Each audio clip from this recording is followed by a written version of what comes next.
Silakan. Doktor dan anda setiap Selasa pagi kita telah membuka talian untuk anda tanyakan soalan telah pun kita war-warkan awal tadi tentang appendix. Kita ucapkan selamat pagi kepada Dr. Zamzuri Zakaria, pakar bedah payudara juga endokrin Hospital Putrajaya. Terima kasih pagi ini orang ramai bercuti doktor bersama kami. Sama-sama. Sebelum tu doktor, kita tengok di name tag ataupun tag nama doktor tu Mr. Zamzuri tu. Mungkin ramai yang tanya kenapa Mr. kenapa tak doktor? Daripada segi fraternity perubatan, kalau doktor tu nama depan dia ada Mr, nama maksudnya dia adalah seorang pakar bedah. Surgeon. Surgeon. Pakar bedah. Kalau MS, Miss? Kalau tu Miss pakar bedah wanita. Jangan besok pergi hospital tanya, kenapa Mr, kenapa tak doktor? Itu info nanti untuk setengah hari orang ini. tu dia kata, kenapa saya nak jumpa doktor, kenapa nama depan tu ada Mr?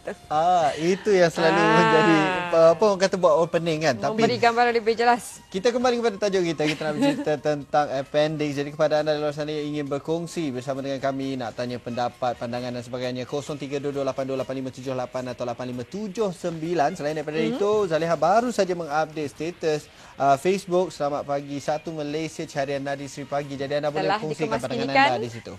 Kita ada satu soalan, tapi apa pun kita nakkan sebenarnya pengenalan yang lebih jelas daripada Dr. Zamzuri Sri. Macam mana, apa sebenarnya yang kita perlu tahu? Info asas tentang appendix. Kalau pegang-pegang perut, kat mana sebenarnya sakit tu?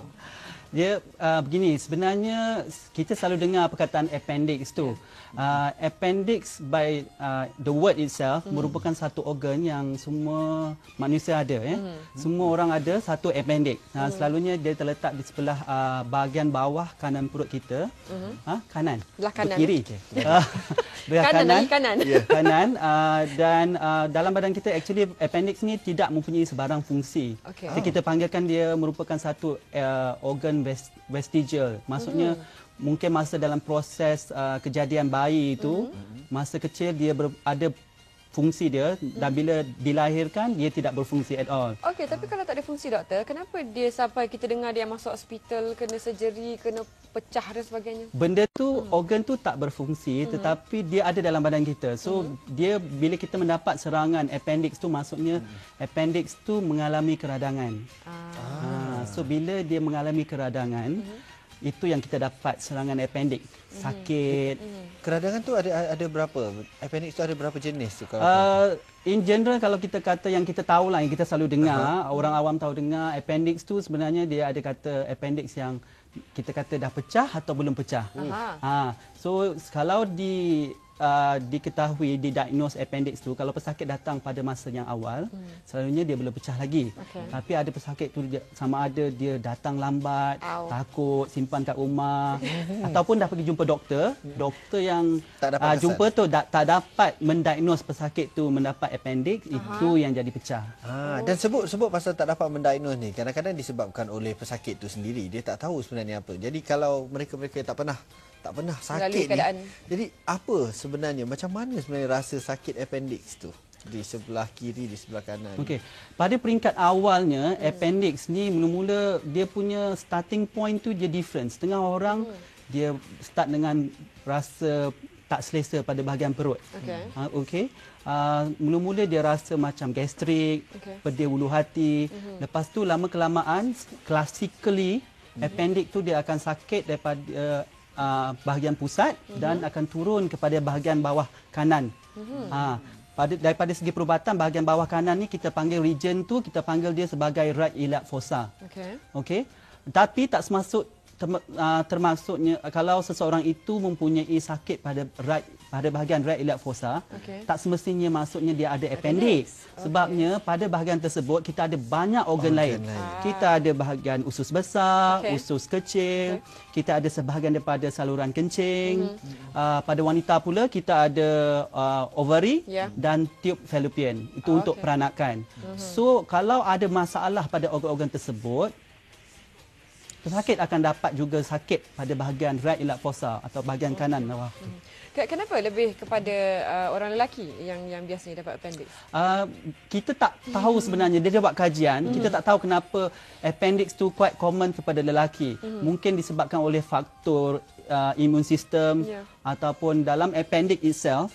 Appendix ni dia merupakan satu kelenjar yang berbentuk macam tube macam cacing lah. Macam cacing gelang macam tu. Dia mempunyai kelenjar limfoid. So kalau kelenjar ni dia membesar, dia akan blok saluran rongga appendix tu, dan appendix tu akan membesar, bengkak dan mengalami keradangan. Saya pernah terbaca ada yang mengatakan appendix ni jadi kerana ada sisa makanan termasuk atau tersekat di situ. Adakah itu kebenaran ataupun mitos semata-mata? Bagaimana nak memperbetulkan teori-teori yang kita dengar daripada kecil ni, doktor? Kata makan jangan macam baring. Tak ada. Macam saya cakap lah, masa saya kecil-kecil, mak saya kata kalau makan jambu masih kecil-kecil lah dia, jangan telan biji dia. Betul. Sebab dia lagi kata nanti biji tu masuk dalam appendix, tersumbat, dapat appendix. So kena operation. So masa kecil-kecil kita takut lah. Tapi sebenarnya memang ada betulnya. Sebab appendix tu terjadi sebab rongga appendix tu dia tersumbat. Okey. Dia tersumbat, bila dia tersumbat, dia akan mengalami kebengkakan dan terusnya akan menjadi keradangan lah. So keradangan ni kalau lama-lama dibiarkan begitu, tidak mendapat rawatan, dia akan mengalami gangren, dia mati dan pecah. Tapi punca rongga appendix dia tersumbat, kalau daripada sebab macam biji jambu ke, cili ke yang kita makan tu, itu merupakan faktor yang kurang atau jarang terjadi. Selalunya disebabkan oleh kelenjar limfoid yang ada dalam rongga appendix tu yang membesar dan blok lubang appendix tu. Benda-benda lain selain daripada macam kita cakap tadi, biji benda asing tadi, cili itu semua, najis pun boleh. Najis kita kalau dia tersumbat dalam lubang appendix rongga dia memang kecil. Kalau dia tersumbat nanti dia blok, dia bengkaklah, proses yang sama juga. Jadi sebenarnya appendicitis boleh dielakkan daripada berlaku? Untuk dielakkan memang tidak dapat. Maksudnya kadang-kadang macam kita katakan, okey, ada orang tu kata, kajian dikatakan di bahagian negara barat. Dia kata orang-orang putih, orang-orang negara barat kurang mengambil makanan berfiber. So cuba makan lebih fiber untuk kurangkan kejadian untuk mendapat serangan appendix. Tak betul juga, ada orang yang eat healthy lifestyle. Boleh dapat jangkitan. Boleh dapat jangkitan appendix. So untuk elakkan memang tak ada dah. Dari segi peringkat usia, di mana usia yang sering, kumpulan usia yang sering mendapat appendix paling kerap? Kumpulan yang sering mendapat appendix ni selalunya dalam umur belasan tahun sampai 30-an macam tu. Tapi bear in mind, baby pun boleh dapat, yang kecil, dan orang yang tua berumur sampai umur 70, warga emas 70-80 tahun pun boleh dapat appendix juga. Kita ada juga golongan-golongan khas macam wanita yang hamil, POM, OKU semua boleh mendapat appendix. Kita ada banyak soalan di Facebook, tapi kita nak ambil pemanggil dulu. Ada soalan untuk doktor pagi ni. Hello, selamat pagi. Hello. Pagi. Hai, silakan soalan anda. Alhamdulillah, daripada teman. Ni, doktor, benarkah sekali seumur hidup mesti kena appendix? Dan bolehkah appendix ni kalau tidak dibedah, dia gunakan tembak dengan laser ataupun makan ubat-ubat tradisional? Okey, terima kasih Encik Abdullah. Dua soalan tu. Dua soalan ya. Satu, sama ada appendix tu boleh dielakkan. Macam saya kata tadi, memang tak dapat dielakkan. Kalau nak jadilah. Itu kuasa Tuhan. Lepas tu, sama ada appendix itu boleh dirawat ubat alternatif. Kita tak ada sebarang kajian saintifik yang mengatakan ada rawatan alternatif yang boleh menyembuhkan penyakit appendix ni. Sebab yang kebanyakannya ubat alternatif ni dia cuma boleh kurangkan kesakitan. Tapi penyakit tu, proses inflamasi atau keradangan appendix tu masih berterusan. So dia tidak akan menyembuhkan penyakit appendix tu lah. Keradangan tu. Okey, salah seorang penonton kita, selepas makan dan terus berjalan, tiba-tiba bahagian bawah perut rasa sakit dan ianya dikenali sebagai appendix atau penyakit lain. Agak terlalu umum kat situ. Itu agak umum ya. Itu senang perut tu. It's more of like macam kata fisiologi badan. So bila kita makan, it's normal. Apa benda kita makan sepatutnya ada benda yang keluar. Okay? Sebabnya kita saluran pemakanan kita is like one passage, one way. So kalau ada benda masuk, ada benda keluar. So kita bila kita makanan tu masuk dalam perut, dia ada satu physiological response. Kita panggil gastrocolic response. So, maksudnya bila makanan tu mengembangkan perut kita, dia akan hantar reflex nerve, neuron kepada bahagian usus besar kita untuk bergerak. So bila dia bergerak tu rasa setengah orang tu dah makan, dia sekejap lagi dia nak pergi bilik air. So yang itu is quite non-specific. Kita ada seorang lagi pemanggil di talian pagi. Halo, sampai di talian. Hello. Ya, silakan. Okey, saya nak tanya doktor lah. Hello. Ya, Ya, silakan. Ya, Saya silakan. nak tanya doktor. Lagi Punca-punca kita nak tahu dia appendix tu mula-mula tu kalau lagi-lagi kalau budak kecil kan. Macam mana tu? okey, untuk budak-budak kecil dia berbeza dengan orang dewasa. Orang dewasa boleh terangkan symptoms tu because dia orang boleh they have the way untuk cakap, untuk express themselves. Untuk kanak-kanak memang susah. Tapi selalunya kanak-kanak kalau kita nak tahu dia sama ada kemungkinan mengidap penyakit appendix. Satunya kanak-kanak is very easy. Parents must be alert about their children. Okey. Tapi kadang-kadang parent tak tahu sebabnya yang jaga anak dia pun Maid, bibi kan. Pembantu rumah. Tapi simptom dia selalunya budak-budak ni makan tak lalu ataupun dia mengadu sakit perut, muntah-muntah, cirit-birit. Tapi tanda-tanda ni semuanya tak spesifik sebabnya ada penyakit lain yang boleh menyebabkan macam ni. Kadang-kadang keracunan makanan ataupun jangkitan kuman virus ataupun jangkitan kuman kencing.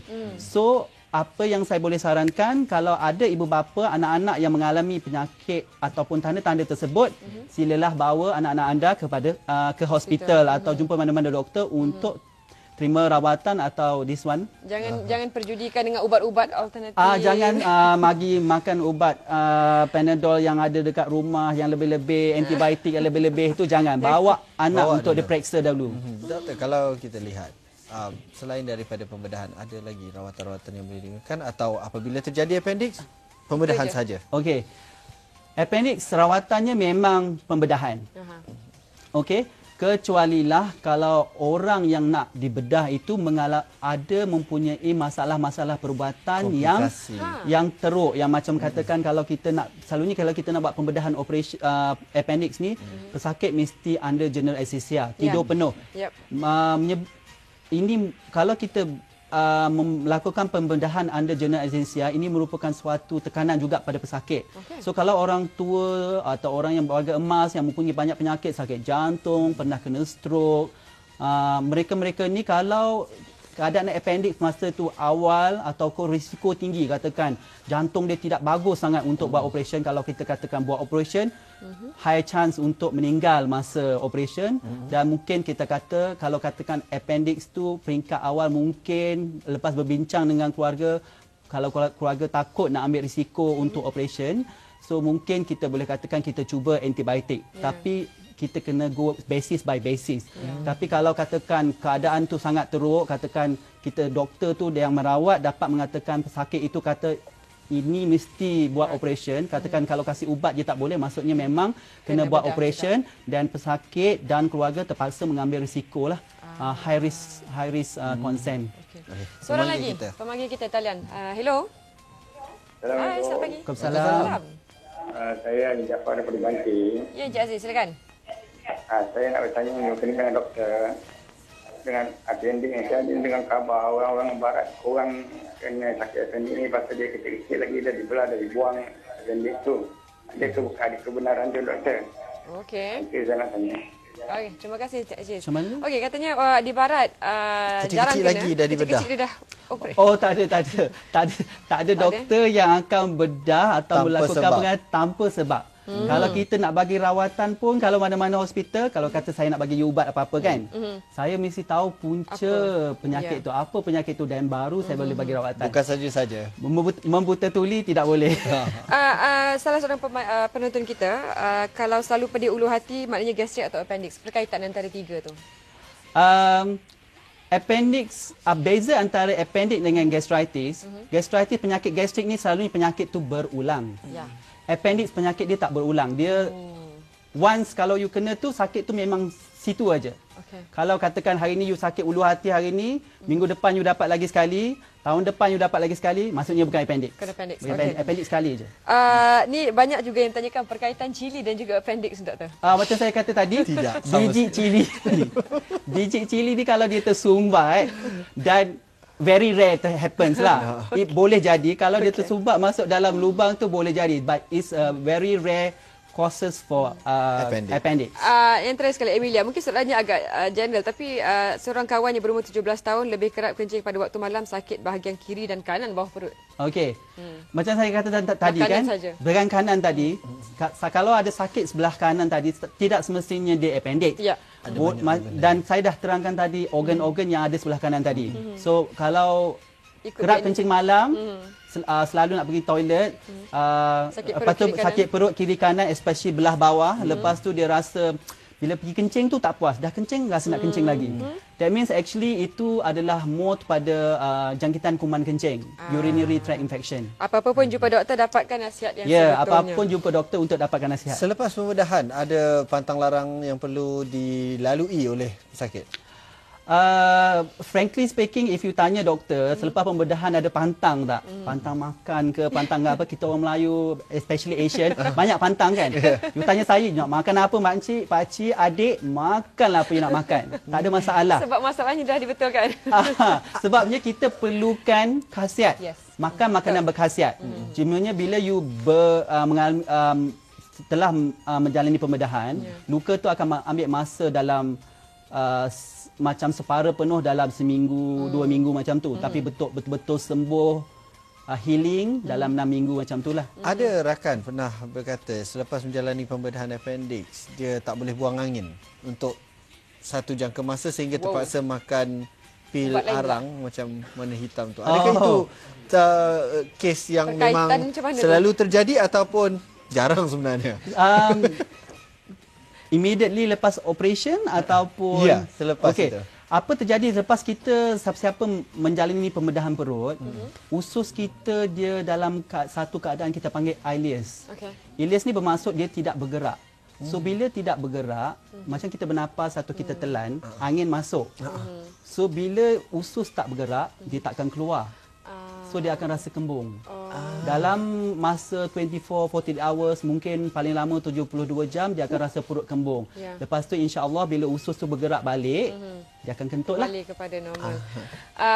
Apa kiranya salah seorang daripada para penonton kita juga tanya, adakah ini boleh menyebabkan kematian jika tidak dirawat? Okey, appendix kalau tak dirawat, tak ditemui pada peringkat awal, dia boleh pecah. Kalau pecah, dia bernanah di dalam dan menyebabkan kuman akan masuk dalam badan, pesakit akan mengalami infeksi yang teruk dan boleh menyebabkan maut jika tidak berjumpa dengan doktor. Kita ada pemanggil. Seorang lagi untuk soalan pagi ni. Hello. Terputus. Okey, tak apa, kita tunggu telefon semula. Adakah apa-apa kesan jangka panjang daripada appendicitis? Kesan jangka panjang daripada pembedahan appendicitis, untuk dia berulang tak adalah sebab kita dah buang appendix tu. Tapi apa-apa pembedahan dalam perut, kalau kita bedah perut kita, kita ada berkemungkinan small chances untuk mengalami what we call adhesion. Bila kita dah cuci, kita bersihkan dalam-dalam tu ataupun ada keradangan dalam usus tu kadang-kadang boleh melekat dan kita boleh dapat kondisi yang kita panggil intestinal obstruction, usus tu tersumbat. Pernah terjadi immediately lepas operation ataupun mungkin sebulan atau 10 tahun kemudian. Itu merupakan satu kesan jangka panjang yang small lah, tapi mungkin terjadi. Jarang-jarang dan mungkin terjadi. Ada cara untuk mengelakkannya dari terjadi ataupun sebabnya ia benda akan itu merupakan satu proses healing dalam badan kita. Badan kita punya reaction. So tak boleh, susah nak diagakkan. Tak boleh dielak. Setiap kali kita ada doktor di segmen ni, pasti perkaitannya rapat dengan gaya hidup yang sihat. Jadi apa yang kita perlu tahu tentang gaya hidup yang sihat supaya kita tidak begitu terkesan teruk daripada appendicitis? Macam saya kata awal tadi, kalau nak kena kalau nak kena, tapi cuba ada kemungkinan lah macam kita katakan amalkan gaya sihat, makan lebih banyak fiber, makan ikut amount yang cukup, jangan lebih makan. Macam ya sihat. Apapun tidak ada ubat yang untuk mengelakkan daripada terjadi, tak ada. Kita berharap semua penyakit dalam dunia ni kalau boleh ada cara untuk elakkan, kita ada lah, tapi hakikatnya tidak. Okey, ada satu lagi soalan. JBR Imam mengatakan seringkali pasien susah untuk membezakan simptom appendix dan hernia. Oh, okey. Hernia ni merupakan bengkak pada bahagian ari-ari lah. Appendix ni dia sakit. So hernia tu dia boleh comes and go, pergi dan datang. So benda yang berulang. Appendix sekali sahaja. Semakin lama semakin sakit. Appendix bila dia terjadi, penyakit tu berpanjangan sampai pasien tu teruk lah. Kalau tak mendapat rawatan, dia sakit tu berpanjangan saja. Itu dia orang kata apa boleh kita ceritakan tentang appendix ni. Banyak soalan ni tentang appendicitis ni. Terima kasih kepada Dr. Zamzuri Zakaria, pakar bedah am, payudara dan endokrin, Hospital Putrajaya kerana sudi berkongsi informasi yang berguna ni. Jadi kepada anda luar sana tu, kita harapkan selepas ni sakit tu boleh tahulah orang kata mana satu apa yang perlu dilakukan. Dan apa pun apa juga soalan yang membuka fikiran anda, dapatkan nasihat daripada doktor. Jangan melewat-lewatkan keputusan anda, dan itu saja. Terima kasih untuk anda yang telah memhantarkan soalan juga komen untuk sepanjang siaran kita pagi ini.